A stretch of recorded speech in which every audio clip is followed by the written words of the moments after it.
काय सांगतो रे, दुपारचे 12 वाजायला, याला आयएमपी म्हणा. बऱ्याच जणांना सुटला नसेल हा आयएमपी म्हणायचं, जे सुटत नाही ते परीक्षेला येतं आपल्याला.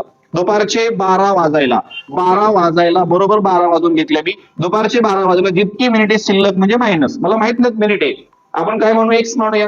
जितकी मिनिटे शिल्लक म्हणजे मायनस शिल्लक आहेत त्याच्या तिप्पट मिनिटे 32 मिनिटापूर्वी म्हणजे अलीकडे. तिप्पट मिनिटे म्हणजे ही कॉन्सेप्ट आहे. पुढे तिप्पट मिनिटं झाले होते, 32 मिनिटापूर्वी ही कॉन्सेप्ट आहे. मायनस करा, पूर्वी शब्द मायनस दाखवतो.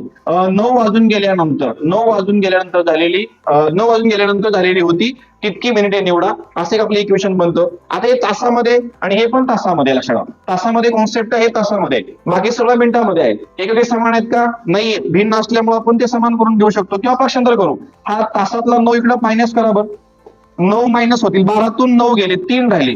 3 तास म्हणजे किती मिनिटं असतात? 180 मिनिटं असतात. आणि पुन्हा मायनस फक्त 32 कडे ठेवतो आणि मायनस एक्स पलीकडे टाकला तर 4x तयार होईल. चला पुढे, 180 मधून जर 32 मायनस केले 148 माझ्याकडे शिल्लक राहतात आणि हा परत 4x, बरोबर आहे. आणि पुन्हा लक्ष द्या, 4 ने भाग द्या. 148 जर 4 ने भाग दिला तर 4 त्रिकम 12 आणि 4 सत्ते 28, म्हणजे what is the value of x, किती मिनिटे निवडा. त्याने असा प्रश्न विचारला होता. तर 37 इज अ राईट आन्सर.